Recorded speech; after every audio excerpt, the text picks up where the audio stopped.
Hello everyone, this is Marie from Omens Apothecary. I am back with my third video in the series of what to do if you're being haunted. I know this was due out a while ago, but I was dealing with my own entities again, and I wanted to incorporate some of what I learned during that into this video. So here we go. Now, the first video was, are you being haunted? How to know. The second video was what not to do. Now this video is what to do if you are being haunted.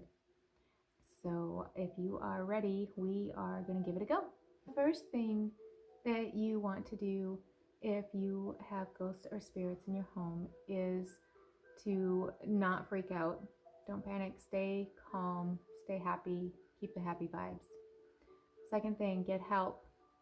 You are in over your head. If you don't have experience, you get a priest or whatever the head of your religion is. Otherwise, if you are Wiccan or pagan, get another witch. Get somebody else who has more experience in dealing with the spiritual world to help you. It's crucial because if you don't know what you're doing and you start messing around, you could end up making things worse. So don't be afraid to ask for help.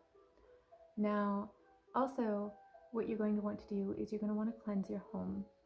I suggest a smoke cleansing, which is also called recanning. In the Native American culture, they call it smudging. This is done by getting an incense, lighting it, and burning it throughout your house to remove the negative spirits and the evil entities. Don't use sage or white sage. I'm saying this because if you have a malevolent or evil entity in your home, sage is not strong enough to remove it. You're going to need something stronger. I have a banishing incense that I create and sell on omensapothecary.net that you can use. Otherwise, find a banishing incense, or if you live in the woods like I do, you can create your own from what you find around you. My favorite is to use pine and cedar. I put some copal, myrrh in there, some frankincense, amongst a few other things too. So I kind of gather up what I have here, grind it in together, and use it. It's very cleansing, it's very protective and spiritual.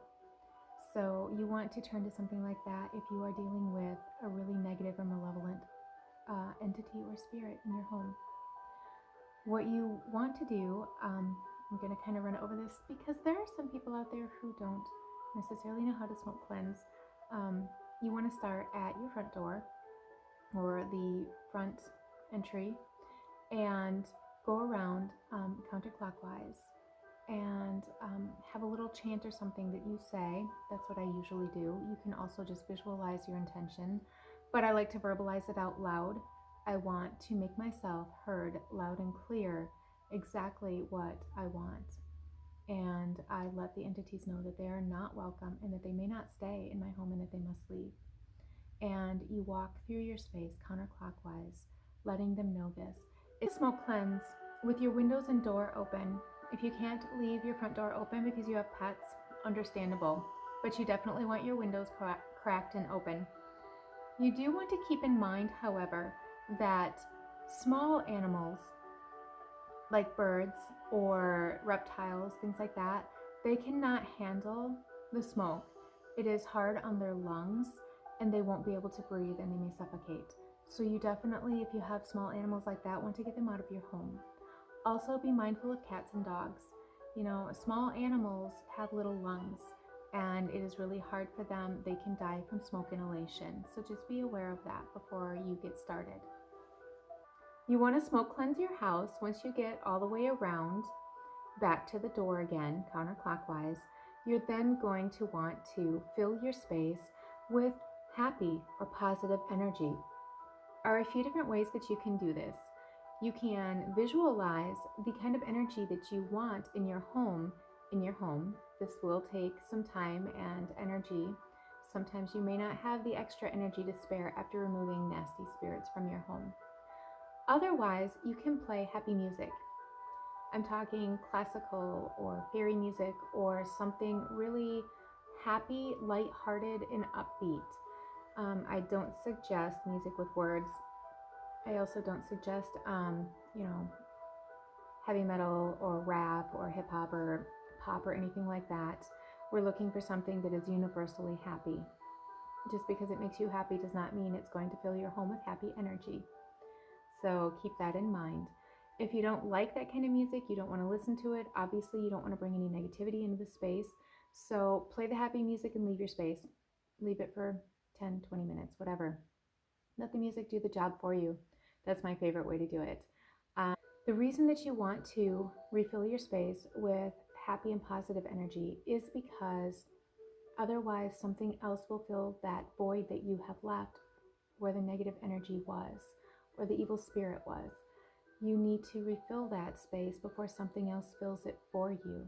And you're going to want to do it quickly. Sometimes, once you remove one entity, something much worse can fill that space if you don't fill it. So make sure and be mindful to do that right away.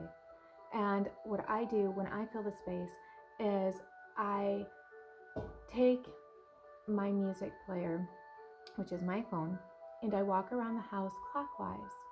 I play the music and I think of happy thoughts and happy vibes and the kind of energy that I want into the space. So I go all the way around in a clockwise manner, filling my home and my space with happy energy, happy music, and positive vibes. That way, you know you have taken care of it in its entirety.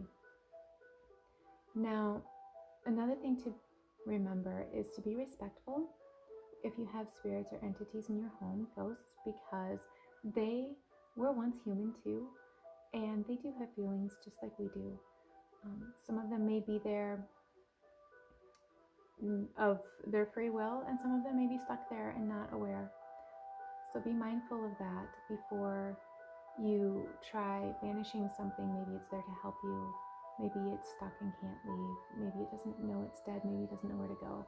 So another thing that you can do when you are dealing with ghosts and spirits in your home, if you feel comfortable, if you feel drawn to do it, is to speak to them. Communicate. Find out what they want. Maybe they want to tell you something. Maybe they want to warn you of something. Maybe they are lost and they need help with something. Maybe they have unfinished business.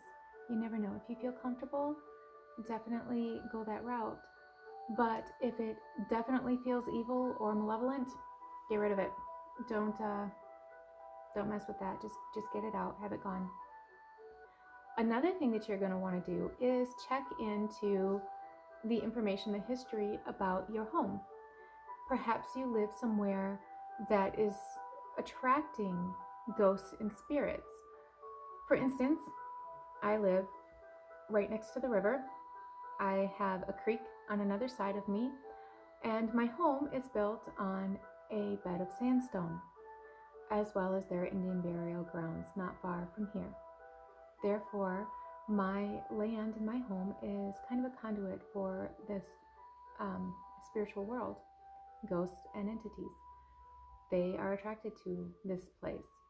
If you live somewhere that is naturally drawing them on the constant basis and you don't want to deal with that, then the only thing you can really do is move. Otherwise, you're going to be constantly dealing with these energies and these entities, and you're going to be constantly cleansing and trying to keep them out.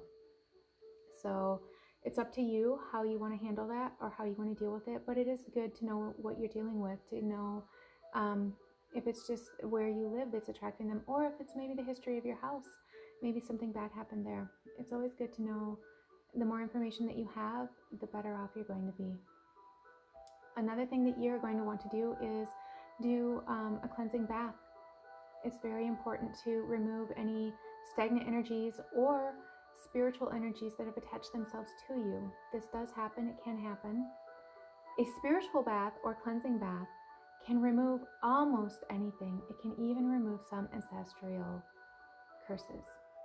So be aware of that. They're very helpful. You sell smudges and herbal baths in my shop at omensapothecary.net in case you need some, just so that you know. It's also good to have a ward to protect you and your home. Those can take the form of many things. It can be a satchel that you've created. It can be a trinket that you have charged for that purpose. It is something that you're going to have to develop a relationship with to keep you protected and safe. You can also charged jewelry for the purpose of protection, or use crystals, or all of them. I do all of them. Also, a really good way to protect yourself and your home from any evil or negative entities is to use or utilize your ancestors.